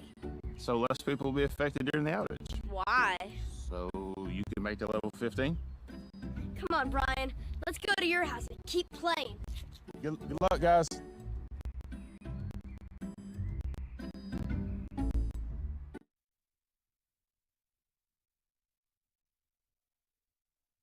James Arena, Tuskegee cheerleaders down to our left, keeping things in rhythm, and so is the pep band back behind us to our left. So the sights and sounds of Tuskegee basketball at the home venue, the Chappie James Arena at Tuskegee University. And you know, this is the first season I've seen Chappie James. I was pleasantly surprised. This is quite a nice facility. And Tuskegee, getting their fans to show up, getting recruits to show up across from us for the football team, this could really be a great environment. Indeed, it could be working that way. In all fairness, Tuskegee basketball has always kind of lagged behind, obviously, the mainstay football. Sure. But as Coach Taylor continues to build this program, Coach Wester on the women's side, they've already claimed the women's championship under Coach Powell a few years ago. So headed in the right direction, and the potential to build this thing out to a community-based event every time they're at home here at Tuskegee. And that's really the plan, to really work things out that way under athletics director Reginald Ruffin. Excellent point, because they certainly have the space for it. Capacity 10,000, if I'm not mistaken. 5,000, okay. But it'll sound like 10,000. You put 5 in here, that's for sure. This free throw by Grubbs there. Pennington across the timeline, had it bumped away from him. It'll come back to Seasbury, though. Tuskegee keeps the basketball. 11:39 remaining in the contest. Boyce behind the arc, over to Pennington. DA on the move with 10 to shoot, to the glass, and he banked it home. Great move by Pennington, showing the ball fake, taking it to the rack, getting the 12-footer on the fly. Pennington with 11 in the ball game now for Tuskegee after that basket on the run. 54-36, Tuskegee leads. Grubbs with the basketball for Central State. Slides left side, gives it up on the weave to Black. Black underneath the defense. Good move by him to go underneath for that basket. One of the few layups we've seen for Central State, relatively uncontested once they got inside. 54-38, Tuskegee with the lead. Entry pass, Boyce at the block. Amir shot that one a little bit too hard. We'll go back the other way. Seasbury doing a nice job of cutting off Black there, and he lost his dribble. Well, they double up the man with the basketball. Marshall Hamilton, they push it in the corner now. On the move is Black. Floater is good. Black has the ability to leap and hang just that extra split second to get his shot off. 54-40 after that basket. Tuskegee half-court set with the lead. Down at the block, Boyce. It's loose on the floor now. Goins has to dive for it. Now it's covered in the corner, and Central State comes away with it. Tuskegee a little bit out of control on offense. Nothing there. You can't force it. Indeed, you're right. You don't have to make it go quick every time. You have the lead by 14. Grubbs on the move. He's doubled in the corner. Good pull out there by Boyce. Now they dump it inside. Whistles on the play. Foul violation as a result. That was caught by 2 officials simultaneously. He both whistles on that last travel call. Tuskegee doing a good job of doubling that pass coming out of the corner. And Marshall Hamilton just a little bit off rhythm as he caught that hurried pass out of the corner from that double. All stems to that defense again. Walker back out on the floor for Tuskegee. He runs this offense in that half-court set. Left side to Seasbury. Now DA takes a look at the block. Draper fought it up in a whistle. Jump ball called. Arrow was sent it to Central State. Now this game is very close, hanging in the balance with a 14-point Tuskegee lead. The next 4 minutes and 30 seconds will be very important if they can hold this lead. Black with the basketball for Central State. Grubbs with it now. Foul line extended. Black tried to go airborne but could not. Draper tried to swipe it away from the inside from Marshall Hamilton. Knocked it out of bounds. He got there. There was no one close to pick up the trash as the ball was going out of bounds. But an excellent defensive overplay by Tuskegee. Luster back out on the floor now for Central State. 14 for them to shoot. 9-14 remains in the basketball game. These teams will meet again in February. At Bingham Lewis Gymnasium at Central State. On the move to the rack. Whistle there on the penetration. Once again, Sean Black saw a slice of daylight, went right to the rack, and using his athletic ability, felt contact, but stayed in the air just a little bit longer than the defenders. So Black to shoot from the line for Central State.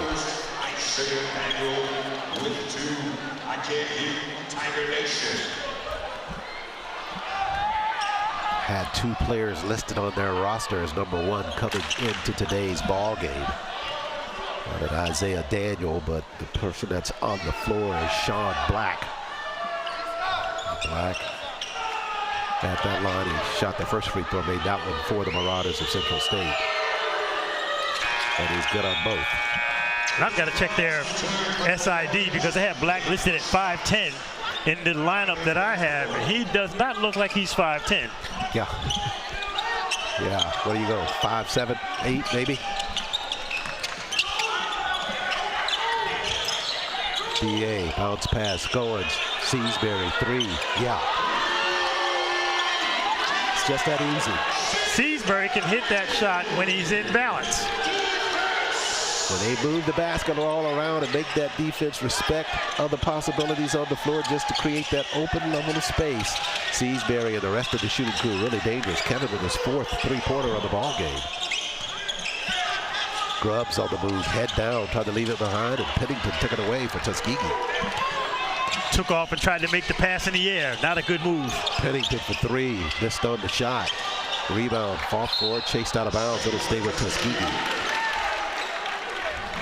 It's a good thing that Chappie James has a high ceiling here because some of those shots from Pennington would be scraping the ceiling anyplace else. No doubt. Seasbury with 18, Pennington with 10, Walker with 11, and Draper with 11, the leading scorers. Goins shots rejected on the inside, but he got his own rebound. Seasbury again for 3. Same result. Seasbury sees his spot, makes the shot. 5th three-pointer of the ball game for Seasbury. The SIAC Player of the Week last week. Starting this week off pretty good also. Walker behind the arc for Tuskegee. Marauders got a basket on there to the floor. Seasbury other side of the floor. This time a whistle. And he's fouled by Grubbs. Kevin was trying to go 3 of 3 from behind the arc. He's fouled by Grubbs.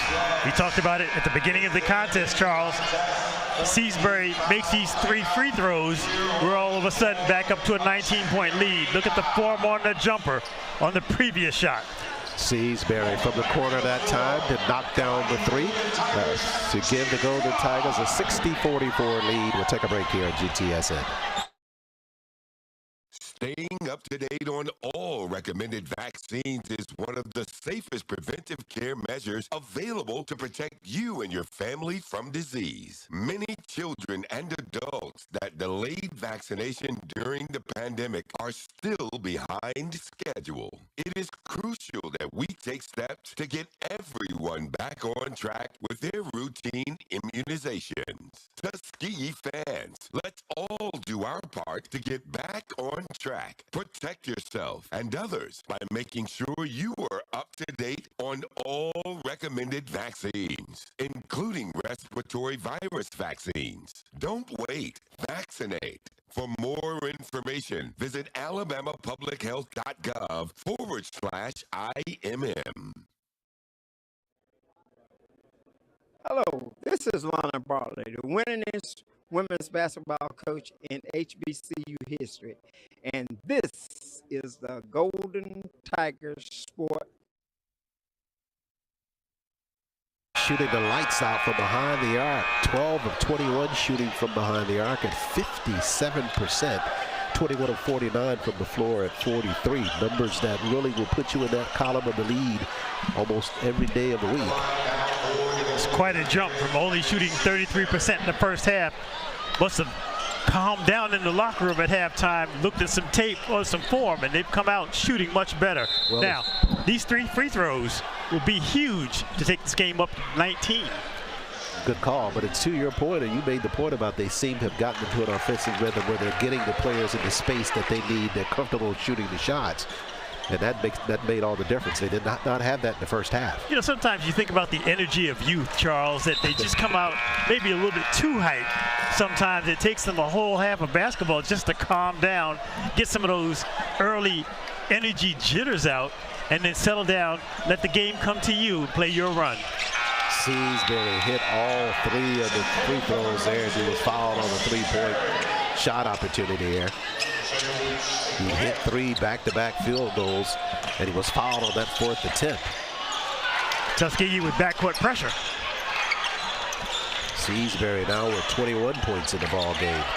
Player of the week last week, and averaged 24 points per ball game during that week, close to that average here in today's ball game. Tuskegee jumping into a zone. Chip Culpepper out on the floor for Tuskegee. Luster, he'll force a 3-pointer from out front, spins it good for the Marauders of Central State. Had a side spin on that one, but got the result anyway. Second 3-pointer for him, 63-47. Culpepper in the front court now for Tuskegee. We're at 7:05 remaining in the ball game. Pennington, entry pass inside Draper. Draper with the hook shot. Shot that one a little bit hard, and the rebound comes clear to Grubbs at Central State. Ball seemed to come off of Draper's palm and not his fingertips. Yeah, I think he was a little bit surprised that he was that open. He just didn't get it caught the way that he wanted to. You're right, it looked awkward coming out of there. Luster out front, now over to Grubbs right side. He'll take another long 3-pointer, and Luster knocked down a 3-pointer. That's his second in a row. He's got 3 3-pointers in the ball game, and Coach Taylor going to take a timeout here. 6:37 remaining, and doing exactly what you said, Mark. You want to protect that lead, even if it means you integrate timeouts to do that. Tuskegee's still leading by 13, but Coach Taylor weary of the last couple of trips down the floor in Central State. Reminiscent of the women's game, this is about the same time when they called their timeout in the second half, where that league was a little bit on shaky ground. They called the timeout when they were on offense to regroup. We'll see how Tuskegee comes out of this next set, because a shot puts them back up to 15 as opposed to not making it, giving Central State optimism. Marauders of Central State in this ball game. They're 15 of 42 from the floor, shooting at 36%. 8 of 21 shooting for behind the arc for them at 38%. Both teams from the free throw line kind of lackluster. Central State 8 of 12. The Golden Tigers at 9 of 15 shooting from the free throw line. And 2 lead changes in the ball game. Tuskegee's largest lead of the contest is up to 19. They have it now as Pennington has it in the backcourt. Across the timeline to DJ, to RJ, and now he'll handle up top. Tuskegee did an excellent job of handling that backcourt pressure. Draper with it up top. 7 to shoot for Tuskegee now. They run some weave offense, trying to get it to Draper. He's at the foul line, and he's fouled by Key. Draper was being hooked from behind. He was carving out spaces. Stephen Key II, who was a guard, it was all he could do was to grab Draper to keep him out of the paint. And one of the reasons Draper really wanted that basketball, because he recognized a mouse in the house. Pennington to inbound it. Fresh 20 for Tuskegee. Goins pops out to handle the entry pass. Down in the corner, Culpepper for 3. Culpepper missed on the shot. Central State back the other way. With the basketball, Scott on the move. Brandon Scott in the paint, lost his dribble back out front. 3-point attempt here. This one another by Luster. This one's at the air ball at the baseline. RJ comes clear with it for Tuskegee now. 5:40 remains in the ball game. Big possession for Tuskegee. RJ right side, pushes it to Pennington. Pennington for 3. Missed on the shot, but nothing but white jerseys there. Culpepper clears. Fresh 20 for TU. Yep. Entry pass, Draper. Doubled there. Tried to dump it across the floor and lost the basketball, but it belongs to Tuskegee. Fortunate for Tuskegee, as Draper was trying to get another shot off inside the paint, that it went off a Central State player and out of bounds. 22 seconds to shoot the basketball. RJ to inbound it. Rodney pushes back out front. Dangerous pass and a foul called on that. Black trying to anticipate, and he roughed up Pennington on that play.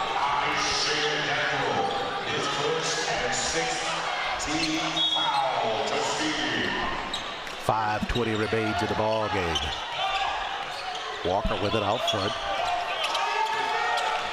Left side, Seasbury, 10 to shoot. Seasbury to Draper. Draper turns, puts it on the floor, works his way back in to the left side, to the glass, and Draper finishes for TU. Draper turned to the left, made it with the right hand. A little bit of an awkward shot, but all that matters is it went in. No doubt. He's got 13 in the ball game. And we go back the other way now. Draper has a very versatile palette of skills in the paint. He's got decent footwork. He can shoot it with either hand. And he can also complete shots when he's feeling contact, sometimes off balance. Really strong post presence. 65-50, Tuskegee with the lead. Rebound at the block by Amir Boyce. Out the floor to Pennington now. 2-on-3. Seasbury, head fake, fly-by defense. Seasbury missed on the shot. He'll run his own rebound now. Inside the paint, got it over to Goins at the block. And underneath, a correction, that's Draper underneath, and he got the lay-in. Seasbury, fortunate he didn't get caught for the travel because he was out of control on the baseline. Did all he could do just to stay in control to get that pass over to Draper. Give him credit, though, for the hustle. If nothing else, once he missed the shot, he fouled it up. Take a look at that on the replay. Seasbury missing on the shot, but able to keep his balance on that entry pass inside of Draper. And down at the block like that, once Draper's got his footing under him, he is impossible to stop. Jump shot out front. This one taken by Scott, missed by him. Key got a rebound. Reverse lay in by him, and he is good. Nicely done by Stephen Key on that reverse. A lot of English to hit that high off the backboard and in for the two. He's got 9 in the ball game. Boyce tried to bounce it inside to Draper. Not sure what Amir saw on that one, trying to bounce that one through the defense. Got a break on that. No need to be extra aggressive. You're up 15 with 4 to go. Run the offense, look for a good shot. It's not that deep, simple basketball. 4:02 remains. Seasbury in the corner, pushes back out front now to Pennington. 67-52, Tuskegee leads. Pennington, the right side. Jumper by him. Pennington can't get it to fall. What a rebound. Goins with the rebound and the putback right side. Goins making up for his defensive effort in the first half with a huge offensive putback. 3:37. Tuskegee with a 69-52 lead. Inside, dunk attempt. There's a yellow one blocked by Goins at the base. And a whistle down low. That's not a Yellowwood block. That's a Yellowwood poster. Goins went way up. And as Central State was trying to get the dunk, you've got to be strong in the wrist to contest the shot. Watch Goins go up and get that dunk attempt. Yellowwood block shot there by Noah Goins inside the paint. We'll see where it winds up after the timeout. 3:29 remains. Tuskegee leads 69-52.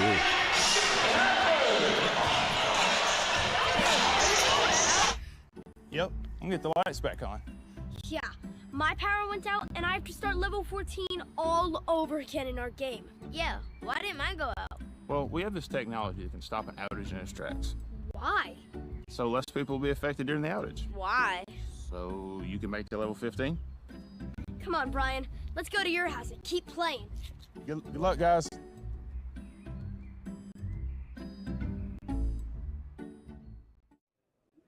I'm Rolandus Rice, Chief Operating Officer and the Vice President for Student Affairs at Tuskegee University, and this is the Golden Tigers Sports Network. We're back live, and the Tuskegee fans cranking it up behind us. If we can't get a shot of them playing inside of Chappie James, they're starting to hand things up with 3:29 left, and the Golden Tigers leading at 69-52. I just want to send a shout out to Noah Goins, who has made consecutive big plays on the offensive and defensive end for Tuskegee, leading to this 17-point lead with 3:29 remaining. Goins was reprimanded in the first half, got the message, and said, okay, let me show you what I have. He has a lot. He had a Yellowwood block shot there before the timeout, but a foul was called down low. They called it on Culpepper after he went for the rebound. So Chip picked up his first, and at the line for the Marauders of Central State is Brandon Scott, the junior. Scott with 16 in the ball game for Central State.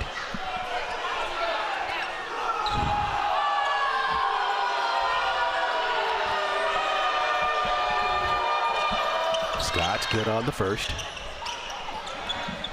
I made them both from the line, make it 69-54. Full court pressure now. Seasbury had it snapped away from him, and a foul call as Key went to the rack, and Pennington's going to be guilty of a foul. Backcourt pressure affecting Tuskegee's guards. They've got to do a better job of recognizing the coverages and making the passes without dribbling. That's definitely been a challenge area for them during the course of the season. Once a team is forced to go into full court pressure, Tuskegee has not been as effective handling that full court pressure in a lot of situations. This time Key misses on the first of two. Draper back out on the floor. Culpepper goes to the sideline.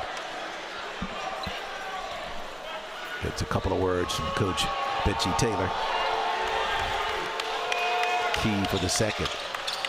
There's some fans in here rattling their keys as Key hit the second free throw. Pennington to Seasbury, full court pressure. Pennington across to Rodney. Rodney across the timeline. Now they break it with the pass to Draper and the set. 20 seconds to shoot after they break it across the timeline. No need to rush. Over to Goins. Noah pushes back out to Seasbury. Try to get it to Draper if they can. Instead, Goins foul on extended jumper. Oh yeah, Noah Goins. Second field goal for him. Key quickly back the other way. There's a Yellowwood block shot, the kind we like to see. 3 or 4 feet of the rows up in the back part of the Chappie James Arena. Draper with the huge rejection. This is tailor-made here, Yellowwood all the way. Bring it on, yeah. Let me show you what I can do with that one. That's 4 rows back. Jumper, that one's off the mark. Rebound chased down by Rodney Walker in the corner. The Yellowwood block shot by Kasami Draper leads to Tuskegee with the basketball. Pennington across the timeline. Seasbury head fake, left side all the way through. Back to Noah, and Noah got a lay-in on the inside. So Goins, you wanted to give a shout out to him. You can keep shouting him out. Last couple of trips, back-to-back field goals as Brandon Scott knocks down a three-pointer from outside. Take a look at that. When you see that three-point shot by Brandon Scott, Rodney Walker was guarding him that trip down the floor. And after he made the Scott, Rodney just kind of turned around like, man, I had all the D in the world in your face on that one. 2:17 left. Good shot there by Brandon Scott, but Tuskegee really taking control the last couple of trips down the floor, and he centered it around Noah Goins. Both teams are ice cold in the first half, but have warmed up in the second half. We've seen quite a shooting exhibition on both sides, fortunately, but Tuskegee, they're playing with the lead. Tuskegee in this ball game from the floor now, 44% shooting, 26 of 59 for the Marauders of Central State. They're now 19 of 52 at 36%. Tuskegee, 12 three-point baskets made. They're at 50% from there, and 9 three-point baskets made by Central State. They are 9 of 25 shooting from behind the arc. From the free throw line, 11 made for Central State, 9 made for the Golden Tigers of Tuskegee. As you referenced, scoring from a lot of different places on the floor. As we look at what's coming up next on the Tuskegee schedule, we're back here on Monday. Ball games that were slated for 6:30 against Kentucky State. Those ball games moved up, and the timing for those ball games, 1 and 3 o'clock here inside Chappie James. Golden Tigers will follow women's action. They start at 1 o'clock. Of course, we'll have the coverage for both of them here on the Golden Tigers Sports Network. After the timeout, Tuskegee will have it. Pennington with it in the backcourt. Full court pressure by Central State. Back to Walker. Walker to Pennington. And he'll come across the timeline. Key trying to tighten up defensively. Pennington slides through right side on the whistle. Now that play was unfolding right in front of us, Lassiter, as Walker got it to Pennington just a little bit here behind the timeline, and he came across the line just in front of us. Key started to step up a little bit on the defense. You could see Pennington trying to push that little elbow in there in the front of it to kind of keep that distance between him and the basketball. Also, I get the sense that Pennington's so athletic. He would like nothing better than to have some space to rise up and dunk one. Oh, he could just for punctuation. Yeah, no doubt. He could definitely do that. Draper, meanwhile, is good from the free throw line on the first.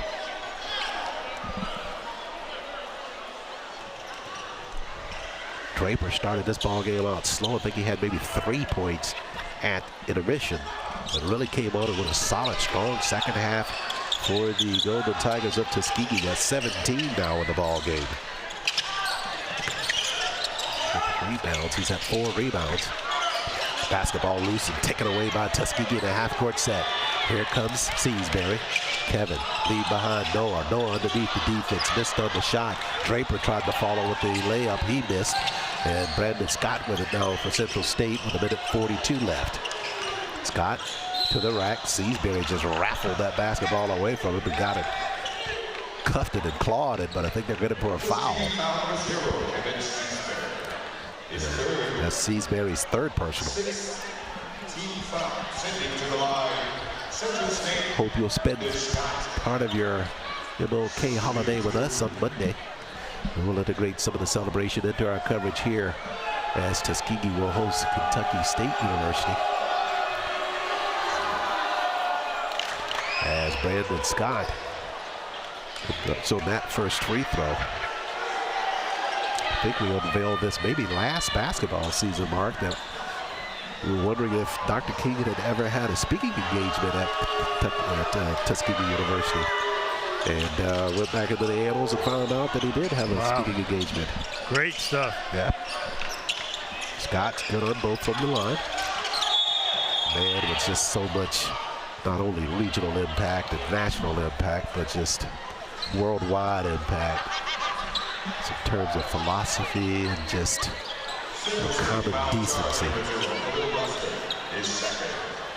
which is something that we hope we'll find some in our next few years ahead here in the States. Well, you know, we're talking about things that we've seen in our lifetime. Been fortunate enough to witness part of the civil rights movement, and living in Atlanta, as we both do, you can't help that every time you drive past Ebenezer, recognize how much history is in that building. Indeed. That whole area down there, you're right. Just you get overcome, no question. Pennington on a move now with 1:25 left. Over to Draper. Draper at the rack, missed on the shot, but there's Goins with a rebound, missed on his shot, got his own rebound on a putback, and they say he touched it last. Coach Taylor said, how can that be? Taylor's shot the ball on the floor, very close to getting a tech that time. The referee's very lenient, as Tuskegee was not happy on that last non-call. 75 seconds remains. And Coach Taylor, boy, he is no stranger, is not intimidated at all by making his feelings known with the officiating crew. Tuskegee with a 75-60 lead over the Marauders of Central State. Golden Tiger basketball program on its way to a 2-game win day. The women won earlier today, 69-49 over the Lady Marauders. Congratulations to Coach Deontay Wester and the Golden Tigers. They go to 8-8, 5-4 in the SIAC. They were predicted to finish second in the conference. Right now we're fourth in the conference with the win today. We'll see what kind of impact that has on them, perhaps moving up even further in the rankings. And for the men, they came in, they were ranked third in the East. We'll see if this impacts whether they rise a little higher in the standings when they were predicted to finish second at early season. The similarity in the two games is almost eerie when you think about how both teams played outstanding defense to set the tone. Good call. This is absolutely right. Luster works it left side to Black. Down in the corner, Key, gonna go reverse lay in again. Got a nice one, pretty one early on, but didn't have enough mustard on that one. Walker to Pennington. Across the floor to Draper. Claypool run it down in the corner. Not sure if Central State plans on doing any more fouling or not in this ball game. 44 seconds left. Pennington with it across the floor now. So Central State will lose back-to-back ball games as Goins gives it to Rodney. RJ with the three-pointer. That looked easy. Nothing straining about his game at all. That was just ball movement, hitting the open man. Once Rodney made the catch in rhythm, the rest is done. Sure. Do what he was working with time-wise. They were just able to collect himself, get a beautiful shot off. Best part, he goes to the sideline and gets a hug from his coach. Sure. What better result can you get than that? Rodney's fourth three-pointer of the ball game.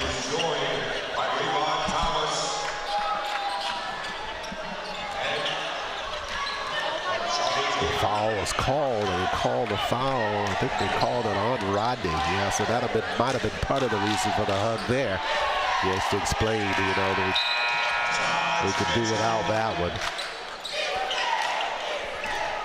26 seconds left. Amir Boyce set to come back in for Tuskegee. He'll replace Kasami Draper.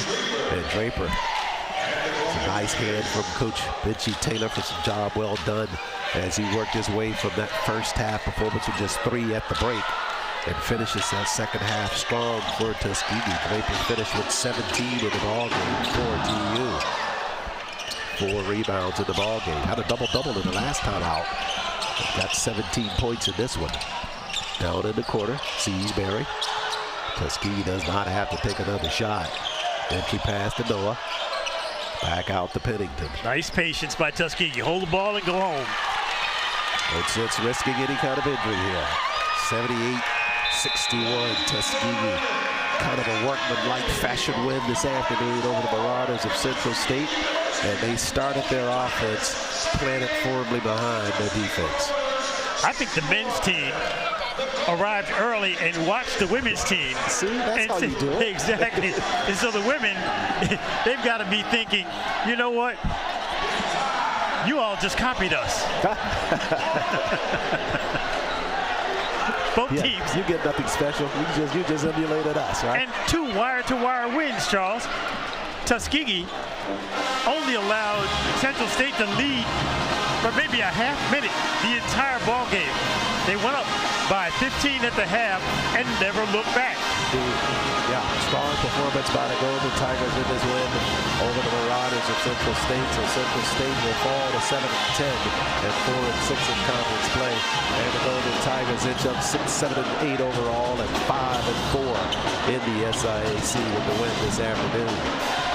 Tuskegee in this ball game. Take a look at some of the stats of this contest against the Marauders of Central State.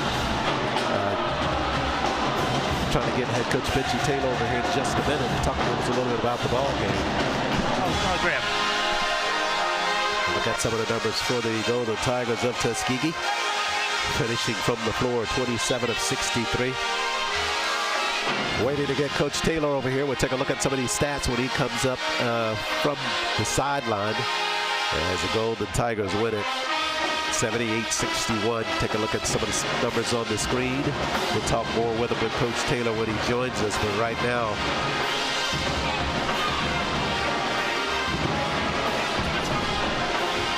(76-63) shooting for the Golden Tigers at 43%. Central State 19 of 53.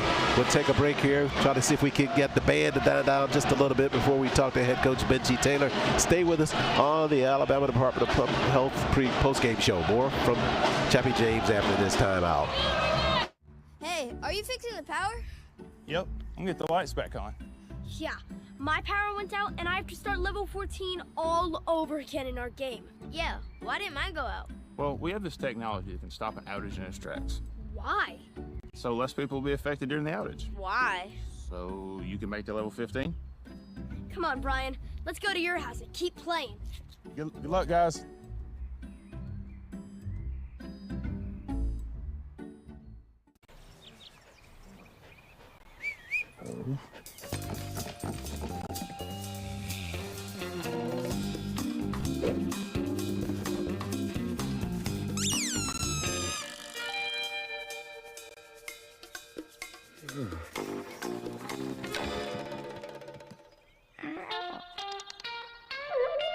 For 5-star backyards, Yellowwood brand pressure-treated pine. If it doesn't have this yellow tag, you...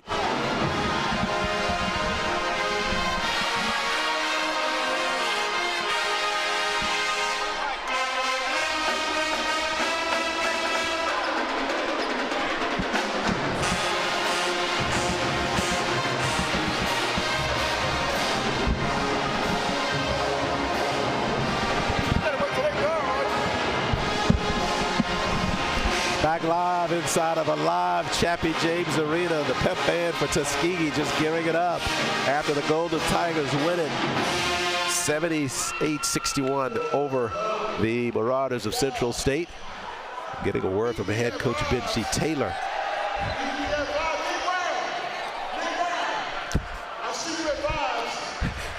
Coach Taylor inviting some of his friends down to Vibes Restaurant, the sponsor of our Vibes Restaurant 3-point baskets.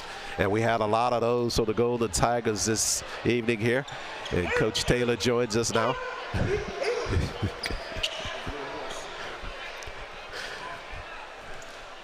Coach Taylor got 2 microphones going on here. Man, it talks so much he needs 2 of them at one time. Coach, congratulations. Outstanding win. That's all we can say. You left us speechless here after a first half where we didn't shoot particularly well. What did you tell them after the break? Because things just changed on a dime.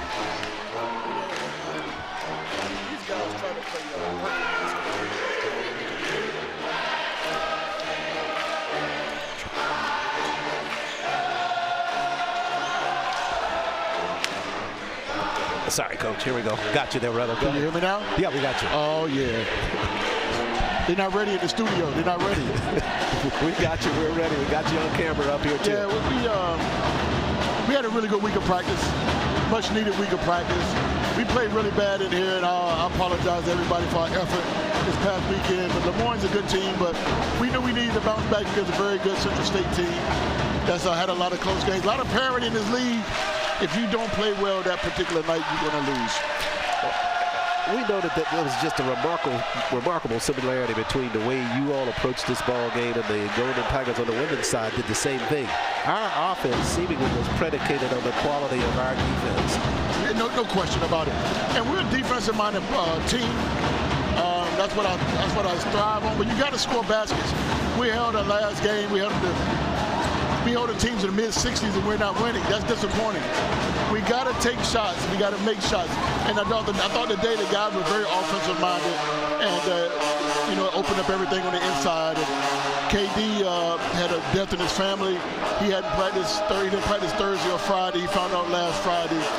And he hadn't practiced since Tuesday. Oh, our condolences. So I thought he had a remarkable performance, not being on the floor. And sincere condolences to the Vapors and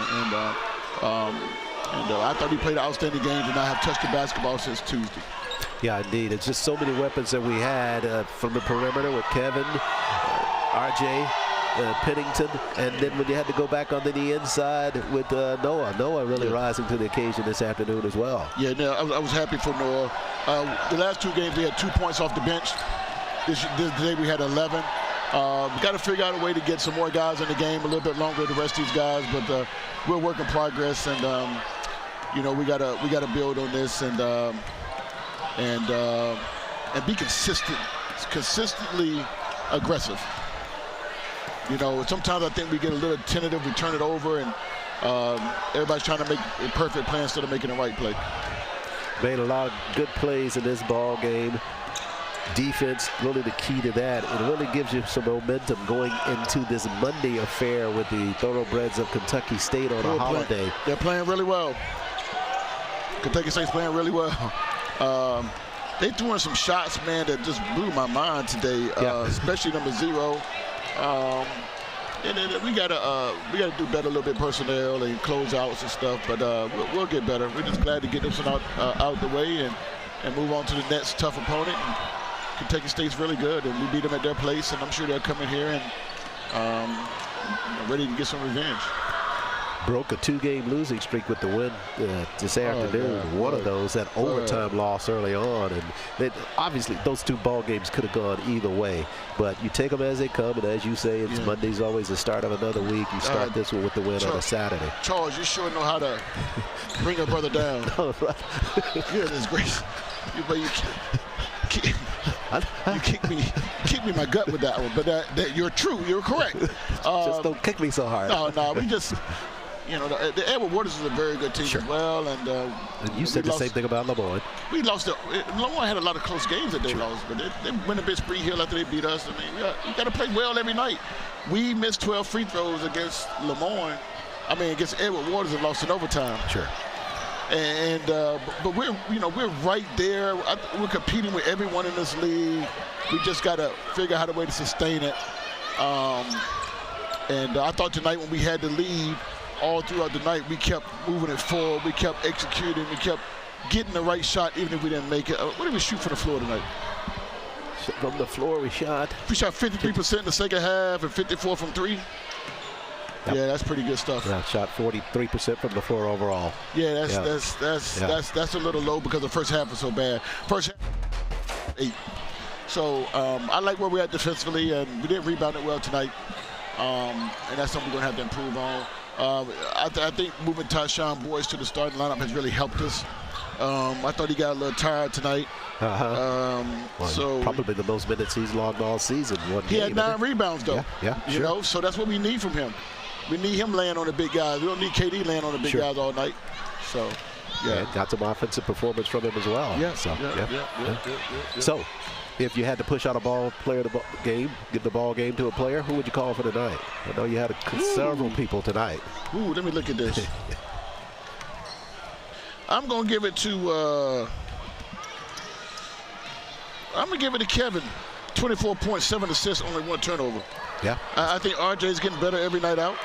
I told him to look for a shot today. He was 4 for 6 from 3. I think he can get downhill and score over people as well. But he's getting healthier every week. And I think Kevin Sesberg. But I'm going to say this: it's a team award because we had 18 assists tonight. There you go. Probably should have had 21. We took a couple of selfish threes instead of moving it one more when we were up big. And we had 18 assists. I think that might be our season high. I got you. It was very impressive the way we moved that basketball around and get to the free man for the shot. Yeah, we moved the ball well tonight. Yes, sir. So you win it over the Thoroughbreds of Kentucky State. That gives you momentum headed to the Thoroughbreds here on Monday on the ML King holiday. Yeah, well, everybody come out and support us on Monday. MLK Day, please come out and support. It's a daytime game, and you guys, the rest of your day you can hang out. We had 3 guys down today with the flu. Oh, wow. We had Trey Crawford down and Evan Howard down. They're in quarantine. Oh, wow. With the flu, 102-degree temperatures. And, they still got symptoms. And then Dylan is sick as well.